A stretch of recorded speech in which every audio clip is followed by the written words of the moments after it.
So let's take a closer look at my Rugged PS2 build to see what's going on under the hood. I'll set the corded controller aside, none of that wireless nonsense. Now the console that I'm using is a 90,000 series with the internal power supply, and that's preferable for this type of build. You can see the ABS sub-panel with relief holes for the cords to pass through. The brass standoffs I'm using measure 2 3/8 inches and are held in place with stainless screws top and bottom. And now we get a good look at the components that make this work. The power side is pretty straightforward, but the video is another issue.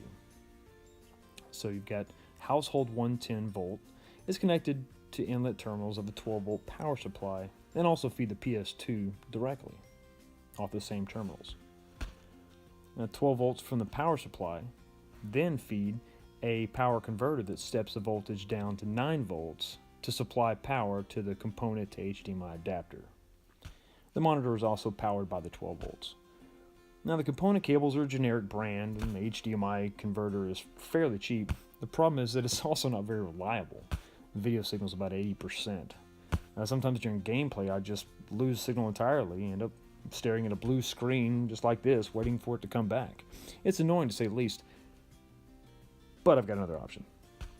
This is the HD Link cable for PS2 made by Pound Technologies and is a must-have for connecting your PS2 to an HD TV. The adapter plugs directly into the AV port of the PlayStation console and is powered by micro USB. Included in the box is the AV to HDMI cable, a micro USB, and HDMI cable. Now, since the PS2 has a USB port, there's no need to tap into the 12 volt power supply and then drop the voltage down to 5 volts. Just connect it like I have here.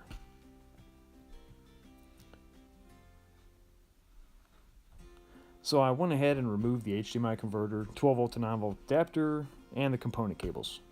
Let's give it a shot. Drum roll, please.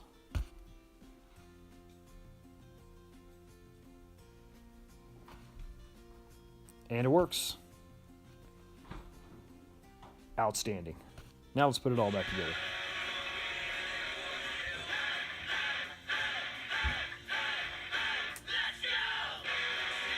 So I hope you liked that video. I need to get back to work on the shop. Let me know what you think in the comments section below. Thanks. Have a great day.